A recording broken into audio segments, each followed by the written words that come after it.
If my story echoed inside you, if you have ever carried silence for too long or hidden your own pain to protect others, don't let it stay in the dark. Share your voice in the comments below. Every word matters. Every truth deserves to be heard. And if you want more stories that reveal the cost of lies and the power of reclaiming yourself, subscribe now. Together we can turn betrayal into strength and silence into a chorus of survival. The song ended, and the hall went quiet for a beat too long, the way a heart misfires before it remembers to keep you alive. I was still holding my daughter's bouquet, still smiling for the cameras out of habit, when I saw him on the edge of the dance floor offering a flute of champagne to the woman in the blue silk dress. She was not a cousin. She was not a coworker. She was the shadow I had memorized from the smudged receipts in his glove compartment, the perfume I had tried and failed to identify on the collar he said he never wore. She lifted her glass to him the way someone salutes a secret, and he touched her wrist like it was a private promise. In the mirror behind the bar, I saw my own face break, not in two, but in 1,000 quiet ways. The hall lights glittered on the rented crystal. The DJ called for the father-daughter dance. My husband buttoned his jacket with the hand that had just brushed another woman. I tasted metal. For a breath, I thought I might ruin everything. Scream, throw the bouquet, confess the truth into a microphone meant for toasts. Instead, I turned, raised my chin, and walked toward the entrance. And that was the exact moment I saw the second mistake he had not planned for. The man stepping out of the rain. The man who used to make my husband jaw tighten even when his name was only a rumor. I had texted 2 words hours earlier. Come early. He came.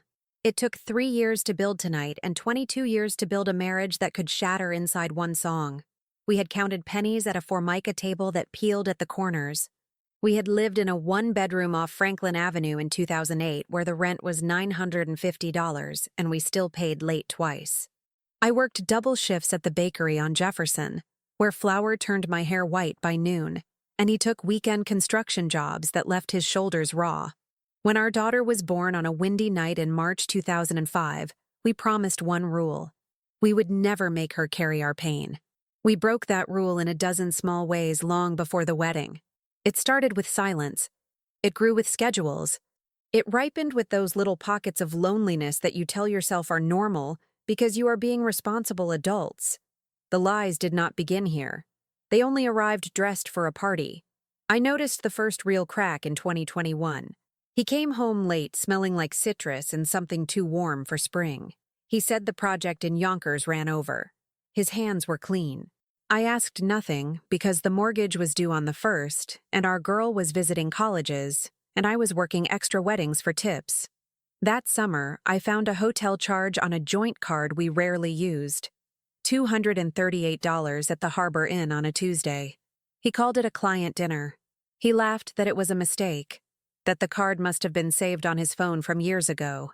I nodded, then spent the night at the kitchen table calculating tuition possibilities like the right math might glue the truth back together. I set aside $70 a week starting in September, in cash, folded in an envelope I labeled for emergencies. I told myself the emergency would be a burst pipe. I did not tell myself the pipe was my life. When our daughter chose the garden venue in Mayfield, I said yes before checking the budget.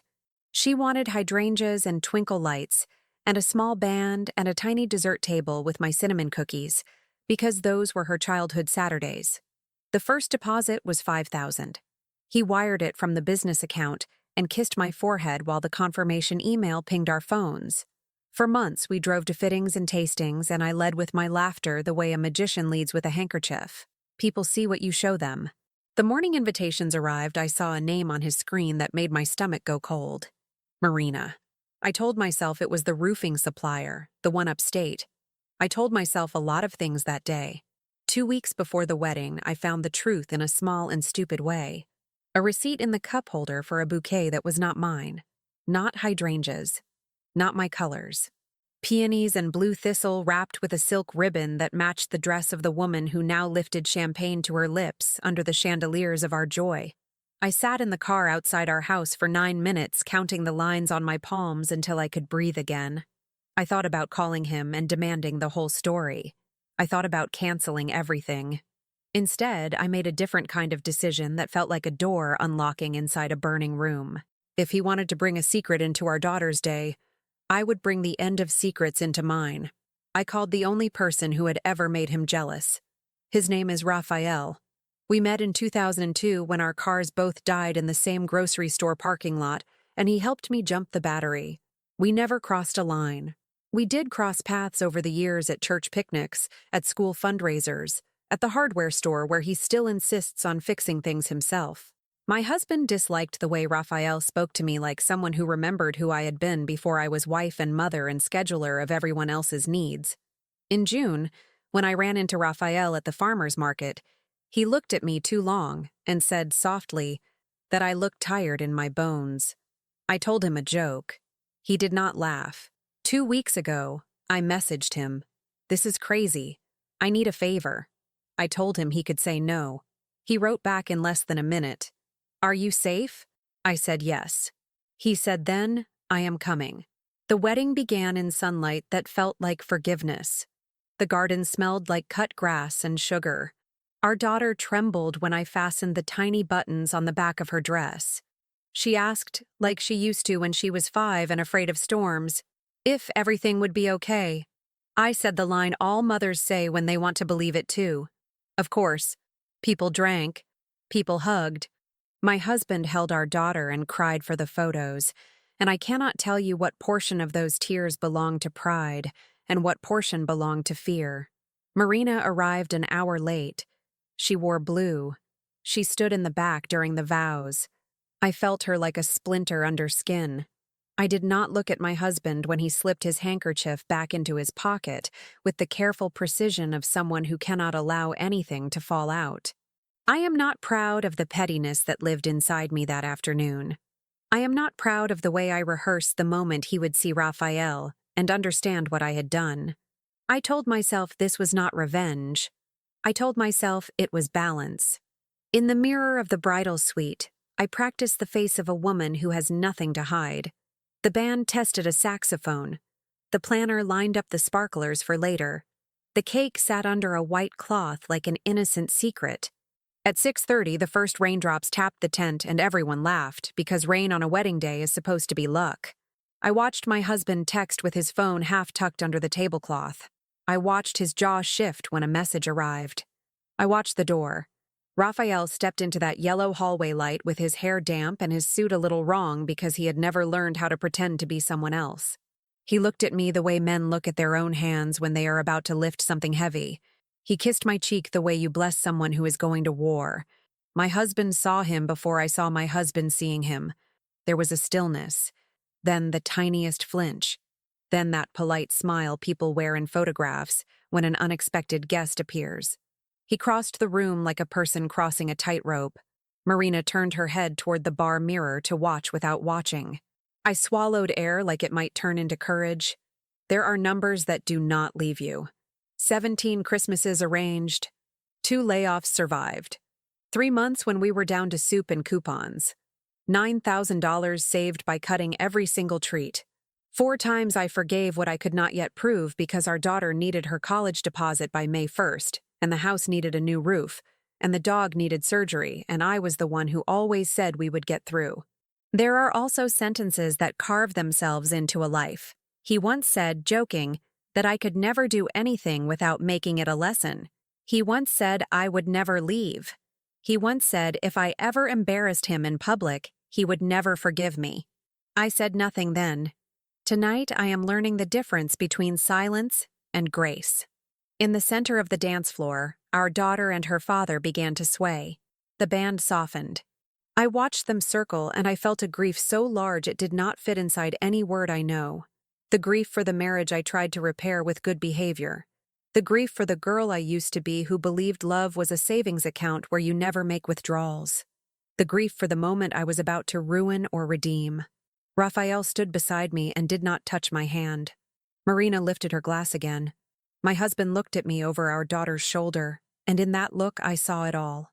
The plea, the warning, the terror of a man who had built a house of cards by the sea and had just heard the first wave. When the song ended and the applause rose like warm rain inside the tent, I stepped forward with the bouquet still in my hand. I heard my own voice before I knew what I would say. It came out steady, lower than usual, the way I sound when I tell the dog to come home across the yard. I said his name. I said I had a toast. People turned, smiling. The photographer lifted his camera. The planner nodded. Marina put her glass down. Raphael looked at the ceiling as if praying for the right words to find me. My husband took a half step toward me, palms open, as if the whole night could still be steered back onto the road. I understood, in that breath, that every choice I had ever made brought me to this exact square of rented floor, this exact stitch in time. The night after the wedding, I lay in bed still wearing the makeup that had smeared under my eyes, the bouquet abandoned on the dresser, the zipper of my dress stuck halfway down because I could not ask him for help. He was in the kitchen, pretending to scrub the counters at 2 a.m. as if bleach could erase the shape of Raphael standing at my side. He thought I was asleep. I heard the rhythm of the sponge, the cabinet doors opening, closing, the sound of glass on porcelain. I stared at the ceiling and realized something bitter. I had spent 22 years saving him from consequences, and tonight was the first time he truly feared me. Not because of what I might say, but because of what I might already know. In 2003, we signed our first lease together. A narrow apartment over a laundromat in Brooklyn, the air always damp with detergent. The rent was $1,050, and I remember us celebrating like we had conquered the world. He promised me we would move up, one step at a time, until our daughter had a yard, a swing set, a room painted in the color she chose. I believed him because belief was the only currency I had then. I worked at a diner on 7th Avenue, 12-hour shifts with tips barely enough to keep gas in the car. He carried drywall, poured concrete, came home with hands so cracked they bled when he reached for me in the night. We were exhausted, but we were a team. Or at least, that was the story I told myself while folding uniforms at midnight. When our daughter turned 10, I started noticing the cracks in his stories. He worked late but had no overtime pay. He lost weight in the spring, bought cologne in the summer, deleted texts in the fall. I told myself I was paranoid. He told me I was paranoid. That word became a shield he used against me. I swallowed it because I loved him, because every family has secrets, because I thought protecting our child meant protecting the illusion of us. He said once, while laughing at a sitcom rerun, "You'd never survive without me." I laughed too. I wish I had listened instead. The betrayal at the wedding was not a single event. It was the accumulation of years, condensed into one cruel tableau. I saw Marina's hand on his sleeve, and it carried every night I had waited with dinner going cold. Every lie about extra shifts. Every time he said he was too tired to talk, but not too tired to scroll his phone in the dark. I saw it all in her painted smile. What I did not expect was the surge of freedom I felt when Raphael stood next to me, not touching, not asking, simply existing as proof that my husband was not the only one who could be wanted. I realized then that his jealousy had always been less about me and more about control. He did not fear losing me. He feared losing the version of himself that my loyalty had allowed him to play. That night, after everyone left and the chairs were stacked against the walls, I walked into the garden alone. The rain had stopped, leaving the air heavy and damp, the grass dark with water. I found a single glass left on the table, lipstick smudged against the rim, blue silk, faint perfume, a mocking souvenir. I picked it up, and for the first time in years I didn't feel like the powerless one. I set it down gently, not smashing, not screaming, because rage was too easy. I wanted something sharper than rage. I wanted the truth. He followed me out, his shoes sinking into the wet ground, his voice low like a man negotiating with the future. He said my name, soft, pleading. I turned to him and asked the only question that mattered. How long? He froze. His silence was longer than any confession. I waited. He finally said, "It doesn't matter. We have her. We have us. It doesn't matter." I laughed. A sound that didn't sound like mine. For 22 years, everything had mattered. The bills, the schedules, the sacrifices. And suddenly this, his betrayal, was the one thing that didn't matter. I saw then that he was not just lying to me. He was lying to himself. The days that followed were filled with small rehearsals of destruction. He acted as if nothing had broken. He made coffee, mowed the lawn, asked if I needed anything from the store. But in his eyes I saw the panic, the calculation, the silent begging that I keep the mask in place. Our daughter left for her honeymoon, and for the first time in our marriage there were no distractions between us. Just the raw, empty air of a house that had held too many secrets. I began searching. Bank statements, emails, old receipts. What I found was worse than a fling. It was an entire second life. Trips he claimed were work but were weekends away. Money transferred to accounts I didn't know existed. Gifts bought with the savings I thought we were preserving for her tuition. The manipulation was not spontaneous. It was architectural. Years of construction, built on my trust. And yet, part of me hesitated to destroy it all at once. Maybe it was habit. Maybe it was fear. Maybe it was the memory of us at that laundromat, young and broke and convinced we were unstoppable. I would sit at the kitchen table, papers spread out like evidence in a trial, and I would hear his laughter from another room, the laughter of a man who thought the trial would never come. I felt like a ghost haunting my own house, invisible in the place I had built with my own hands. What I did not know then was that the real discovery was still waiting for me, that the lie I thought I had uncovered was only the surface, and beneath it was something deeper, crueler, and far more calculated than I could imagine. The discovery came not with a bang, but with the quiet shuffle of paper in a shoebox. It was late August, humid enough that sweat traced my spine even with the windows open. He had left for a supposed job in New Jersey, carrying the same duffel bag he always did, the one that smelled faintly of cigarettes he claimed not to smoke.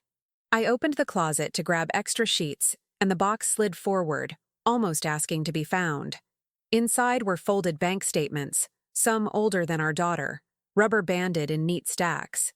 My hands shook as I flipped through them, the ink smudged from years but still legible. Transfers, cash withdrawals, hotel charges under different cities, always in even sums. 500, 1,000, sometimes 2. Each withdrawal like a pulse in the secret body of his other life. I sat on the floor of our bedroom with the shoebox on my lap, the fan spinning lazy circles overhead, and I realized the numbers told a story truer than any vow he had ever spoken. While I was budgeting groceries, shaving $10 from the electric bill to cover piano lessons, he was feeding another existence. Marina was not just an affair. She was an investment, and I had funded it unknowingly with every overnight shift, every dollar saved, every sacrifice disguised as love. I remember whispering out loud, "This is my money too," as if speaking it could rewrite the years I had been robbed in silence. I didn't confront him immediately. Instead, I tested the air of my own courage. For 2 weeks I carried copies of those statements folded in my purse, heavy like a weapon I wasn't sure I could use.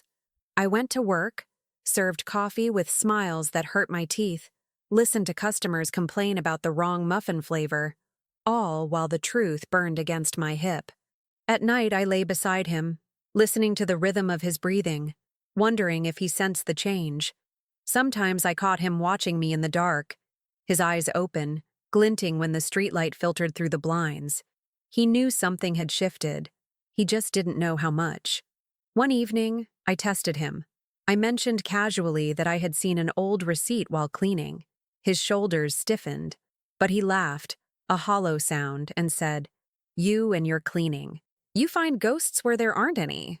I nodded, but inside me, something hard and unfamiliar had begun to grow. It was not rage. Rage burns fast. This was colder, steadier, a resolve that sharpened with every lie he repeated. By the time our daughter returned from her honeymoon, glowing, filled with stories of sunsets and promises, I knew I would not protect him anymore. The breaking point came on a Saturday morning. We sat at the kitchen table, bills spread out, the smell of coffee too bitter. He said we needed to be careful, that tuition was still ahead, that we couldn't afford extras. I slid a statement across the table, one of the many I had copied. His eyes fell on the paper, and for the first time in years he had no script. No quick excuse, No deflection, just silence. His jaw twitched, his hand tightened on the mug, and he whispered, "Where did you get this?" I answered with the calm I didn't know I had. "Where do you think?" The room went still. Even the refrigerator hum seemed to stop. He tried, of course. He said it was old. It was business. It was nothing. But lies lose their power once the light hits them. I told him I wanted the truth, all of it. He looked at me, then not like a husband caught, but like a man calculating whether he could still win. That was when I saw it. The manipulation had never been about love or lust or even her. It had been about control, and he had lost it. The days that followed were a strange mix of ordinary and unbearable. We still ate dinner at the same table. We still folded laundry side by side. But every gesture was hollow, every laugh forced. I carried the weight of that shoebox inside me, and with it the knowledge that I could end this charade whenever I chose. The question was no longer if I would, but how. And then came the unexpected twist. The part of the story I could never have written myself. A phone call, a voice I hadn't heard in years, and a request that would turn everything upside down. The phone rang on a Thursday evening, just as the sky was bleeding into that heavy purple before night. I almost didn't answer, because my husband was in the shower, and I had learned to keep secrets of my own in those minutes when the water drowned out his footsteps. But something in me wanted to pick up. The number was unfamiliar, from an area code 2 states away. I pressed the phone to my ear, and a voice I hadn't heard in more than a decade filled the line. It was Marina's ex-husband. His tone was flat, stripped of anger, like a man who had burned through rage and come out the other side with only resignation left. He said he thought I should know. He said she wasn't who she pretended to be. He said there were debts, not just emotional but financial, that had swallowed him whole before she left. Then he paused and delivered the line that froze my blood. "She's not after your husband's heart. She's after everything else." I remember sitting down on the cold tile of the kitchen floor, phone pressed against my cheek, staring at the faint scratches on the refrigerator door from years of use. He told me details that matched the statements in my shoebox. He named hotels, dates, transfers. He said she had done it before, more than once, with men who thought they were rescuing her, only to discover they had been stripped clean. And then he apologized, as if his warning had come too late. My hand was trembling so hard I thought the phone would fall. I whispered thank you, though the words felt too small, and hung up before my husband turned off the water. That night I lay beside him in bed, his damp hair smelling faintly of her perfume, and I realized the scope of the lie. It wasn't just betrayal of love or body. It was betrayal of years, of every sacrifice we had made as a family. He had gambled not only our marriage, but our daughter's future. He had allowed another woman to take what we had built from nights of hunger, mornings of exhaustion, decades of sacrifice. I stared at the ceiling until dawn, my chest tight with something that was no longer grief, but strategy. The rules had changed. I was no longer the one trapped in his story. I was the one who had the power to end it. The next day, I began quietly piecing together my own plan. I opened a separate account in my name, moved small amounts of cash from my bakery shifts into it, careful not to draw suspicion. I copied more documents, photographed every receipt, every bank transfer, every hotel charge. I built a folder thick enough to be undeniable. For weeks I carried it in my bag, feeling its weight against my side like armor. Every time he smiled at me across the dinner table, every time he touched my shoulder in public like we were still a team, I thought about that folder. I thought about the way Marina's ex-husband's voice had broken when he said, "Don't let her do to you what she did to me." But the hardest part wasn't the evidence. It was the silence, pretending nothing had changed while knowing everything had.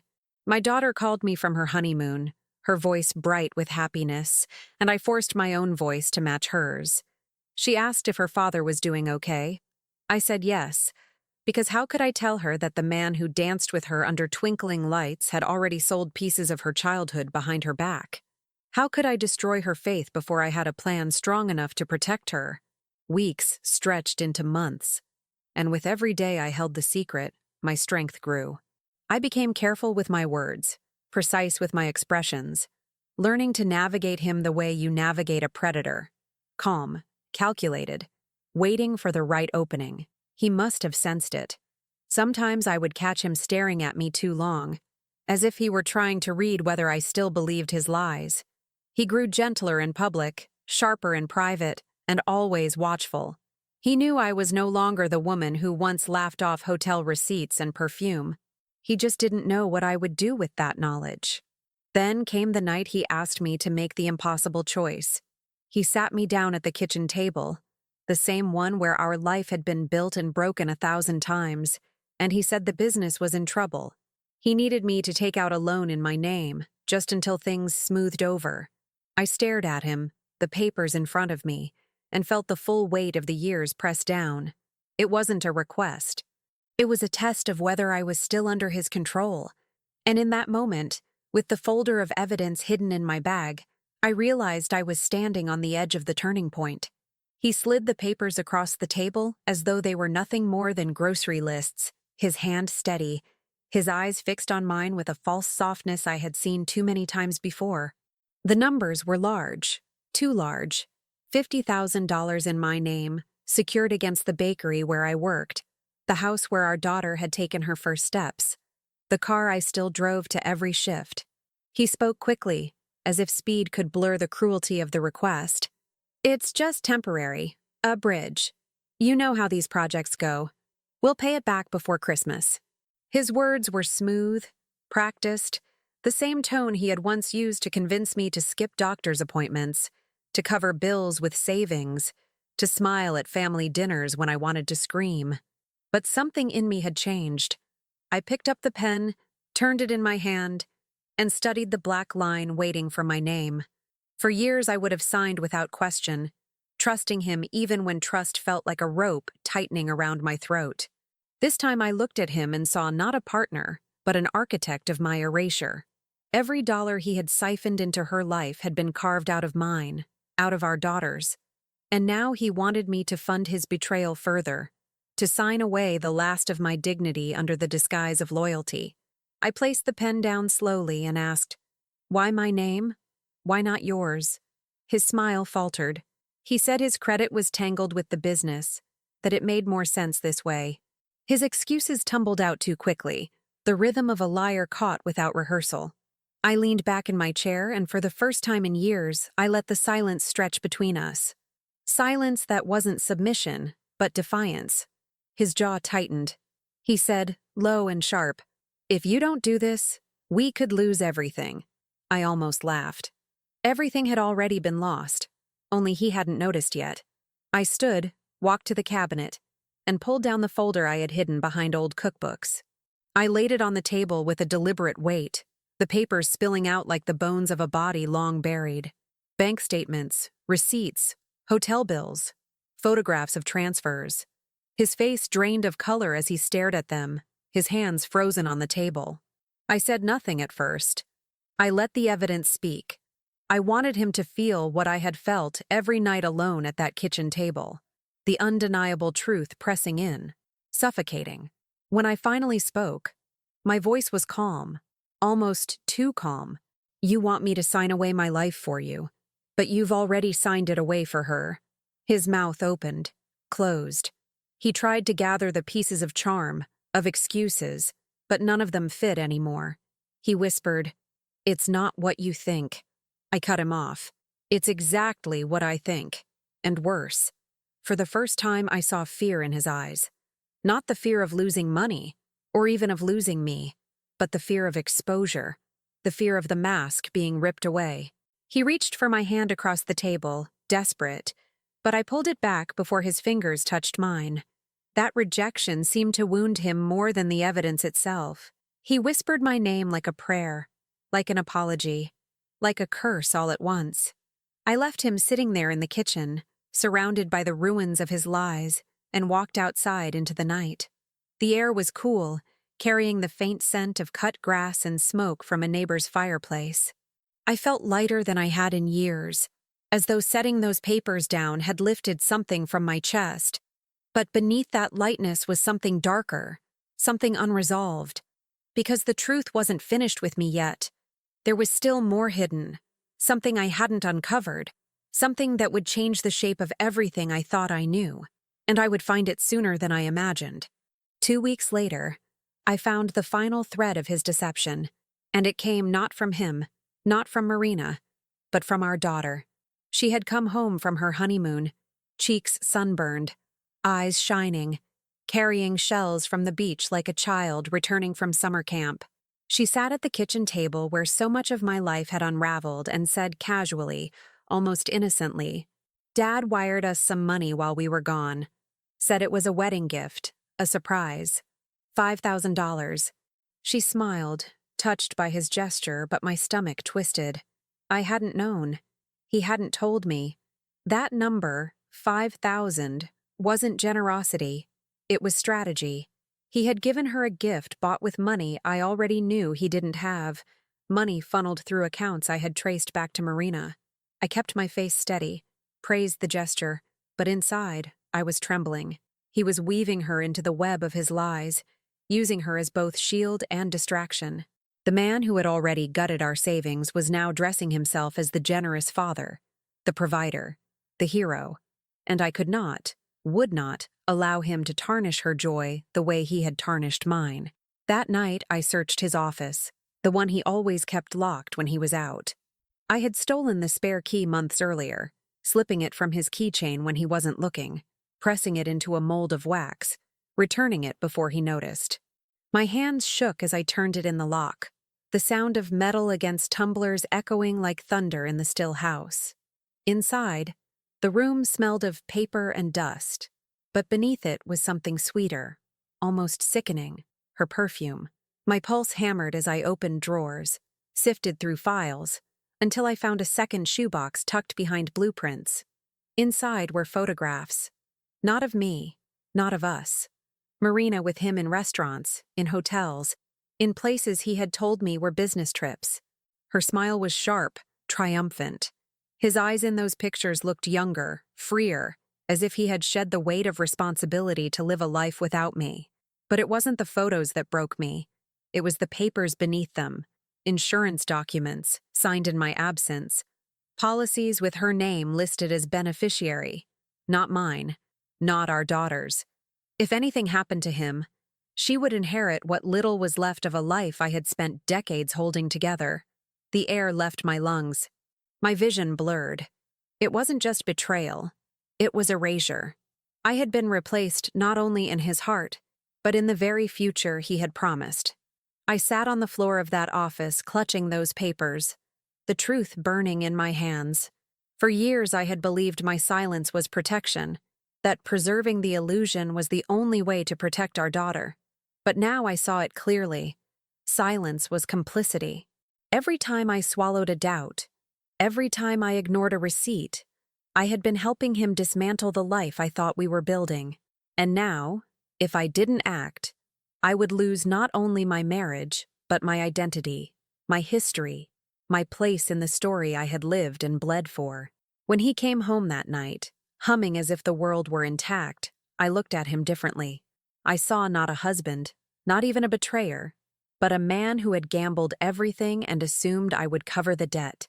His arrogance had blinded him to the storm rising in my silence.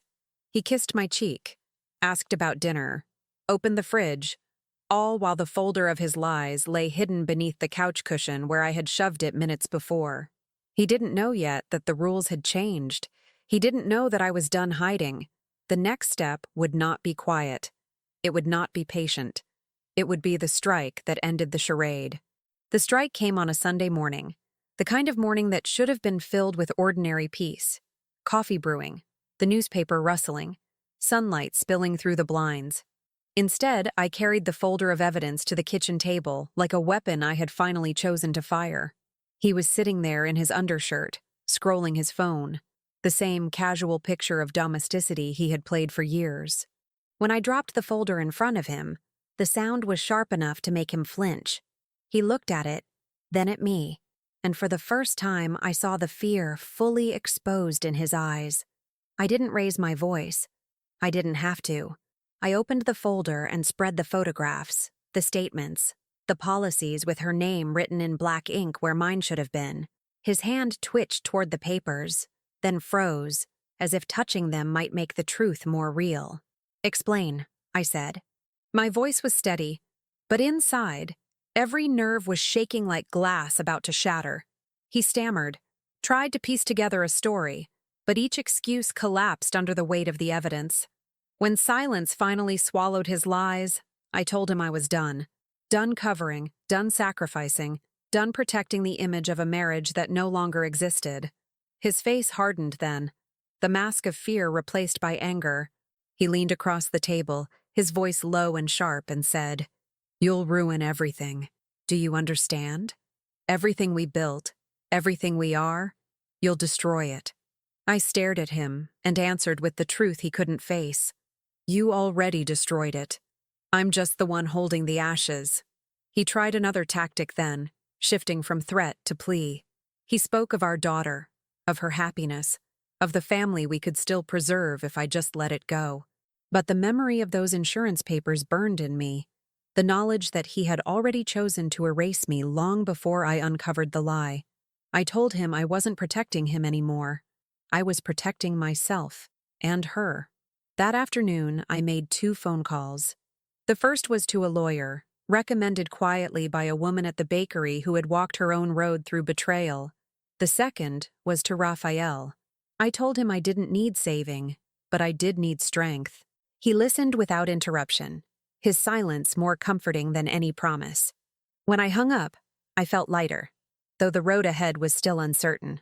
Over the following days, I began to move with deliberate purpose. I closed the joint accounts, transferred what was legally mine, secured the bakery against Leon's. Each action was like reclaiming a piece of myself that had been buried under years of his control. He watched me with growing panic, alternating between begging and lashing out. But nothing could stop the momentum I had set in motion. For once, I was not reacting to him. I was writing my own script. The night before I told our daughter, I sat alone in her room, the one still painted the soft lavender she had chosen at 13. I ran my fingers across the old posters, the framed photographs of school dances and birthdays, the reminders of the years I had tried so hard to preserve a home for her. Tears blurred my vision, but they were not tears of weakness. They were tears of release. Tomorrow I would tell her the truth. Tomorrow the weight would shift from secret to reality. And tomorrow I would step fully into the life I had been denied for so long. I slept little that night, the silence of the house pressing in like a storm about to break. In the dark, I realized something strange. I was not afraid anymore. For the first time in 22 years, fear belonged to him, not me. I told her on a Tuesday afternoon, the day she came by with groceries and stories about a new apartment she and her husband were looking at. She set the bags on the counter, laughing about a leaky faucet, and for a moment I wanted to preserve that innocence, to let her keep believing the story of her father we had both protected for too long. But the weight in my chest wouldn't let me. I asked her to sit. My voice was calm, but my hands trembled against the table. She looked at me with concern, sensing something heavy. I started with the years of sacrifice, painting it carefully, not to guilt her, but to remind her of the foundation we had built together. The nights at the bakery, the envelopes of cash hidden for tuition, the years of scraping by so she would never feel the hunger or shame I had known as a child. Then, I told her what I had found. The hotel receipts, the transfers, the policies that cut us both out. At first, she shook her head, refusing to believe. She said, "No, not Dad. He loves us." Her voice cracked on the last word. I reached across the table and took her hand, whispering the hardest truth a mother can give. Love without honesty is not love. It's control. She cried, anger flashing in her eyes, not just at him, but at me too. For the silence, for the years I had let the lie live inside our walls. I accepted her anger because she deserved it. I had protected her father at her expense, thinking I was shielding her when I was only delaying the inevitable wound. She asked me if everything she remembered, family trips, birthdays, the way he cried at her graduation, had been false. I told her no. Feelings can be real even in a house of lies. That was the cruelty of it. The man who betrayed us was also the man who had carried her on his shoulders at the fair, who had tucked her in when storms rattled the windows. That duality broke her in a way no evidence could. We sat for hours, the groceries wilting on the counter, as she tried to reconcile the father she adored with the man who had erased us from his future. She asked me what I was going to do. I told her the truth. I was leaving, that I had already spoken to a lawyer, that the house of cards was coming down. Her tears slowed then, replaced by a stillness that looked older than her years. She nodded, squeezed my hand and whispered, "Then we'll do it together." That night when he came home, she was still there. She confronted him before I could. Her voice was sharp, filled with the betrayal of a daughter who had believed too much. He tried to deny, to soften, but she cut through his excuses with the bluntness of someone who had nothing left to lose. "You don't just lose Mom," she told him. "You lose me too." He froze, stunned, because he had never calculated that outcome. For years he had played us against each other with subtle lies, but now we stood on the same side, united by truth. He stormed out, slamming the door so hard the frame shook, but the sound no longer terrified me. It was just wood and hinges. It was not my life breaking, it was his mask cracking. I looked at my daughter then, her eyes still wet but steady, and I realized that the impossible choice had already been made. I had chosen her. I had chosen myself, and whatever storm came next, we would walk through it together. The storm came quickly, faster than I had imagined. Within days, letters arrived, collections, overdue notices, demands tied to debts I had never signed but that bore our shared name. He had been drowning for longer than I knew, keeping his head above water with loans and lies, convincing Marina and me both that he was a man of means instead of a man collapsing under the weight of his own deception.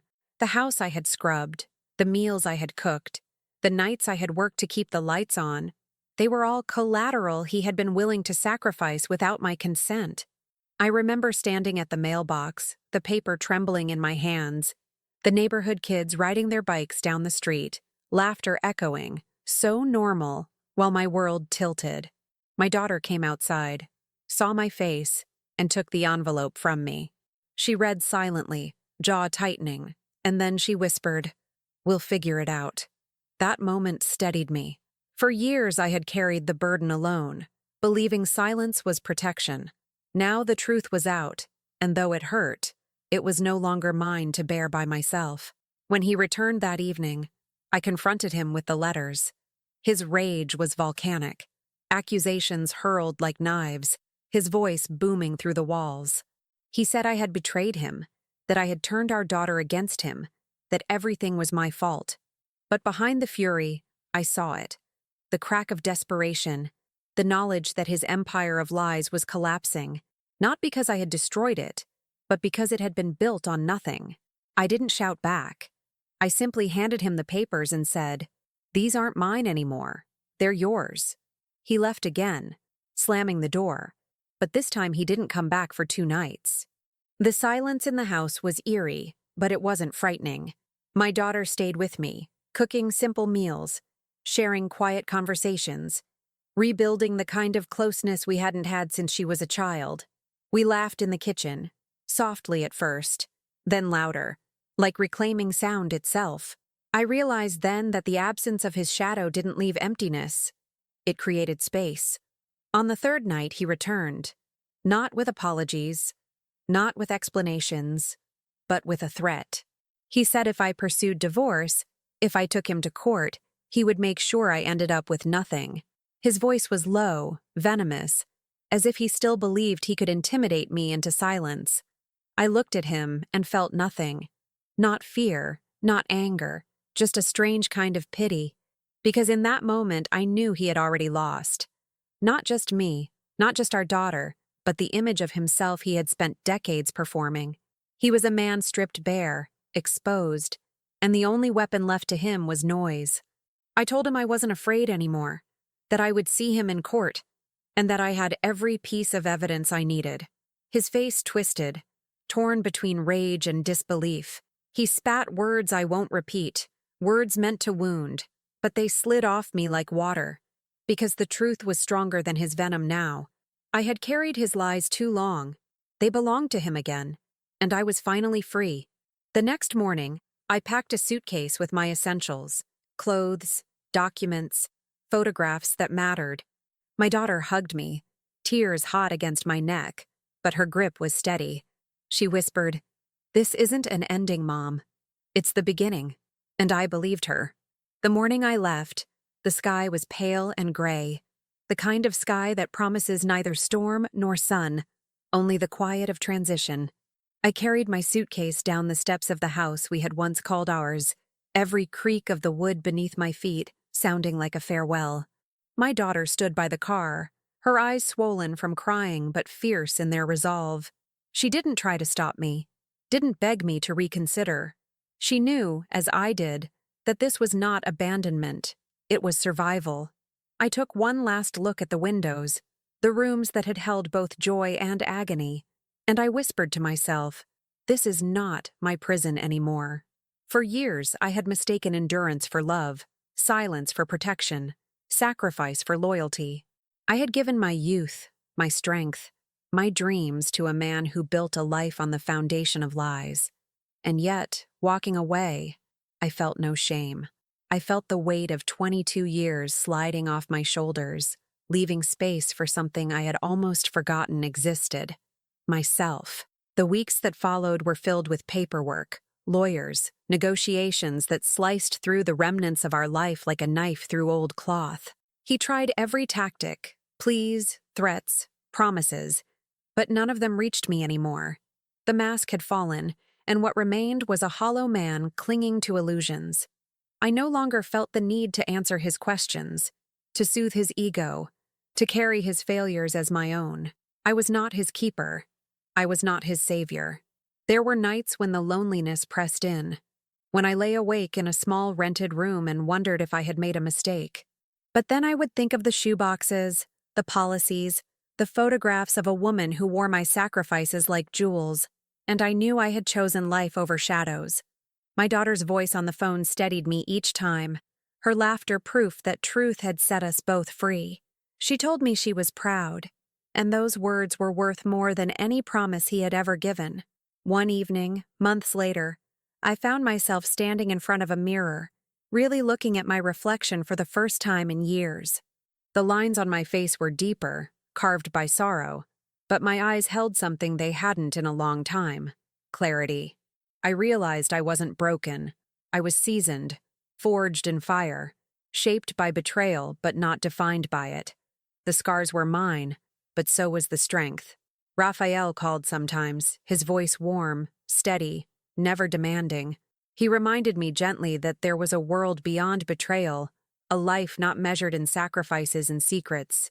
I didn't know yet what the future held, whether love would find me again. But for the first time, I didn't need to know. Freedom itself was enough. Looking back, I see now that the moment he walked into our daughter's wedding with Marina on his arm was not the destruction of my life. It was the revelation of it. The truth had always been there, waiting for me to open my eyes. And though it cost me everything I thought I had, it gave me something far greater: the chance to live honestly, to rebuild on foundations that cannot be shaken by lies. If there is one lesson carved into me by these years, it is this: survival is not silence, and love is not sacrifice without return. A woman can carry a family on her back for decades, but the day she decides to stand tall for herself is the day the world finally feels lighter. I walked out of that chapter not as his wife, not as his victim, but as myself again. And that, after everything, is the only ending worth carrying forward.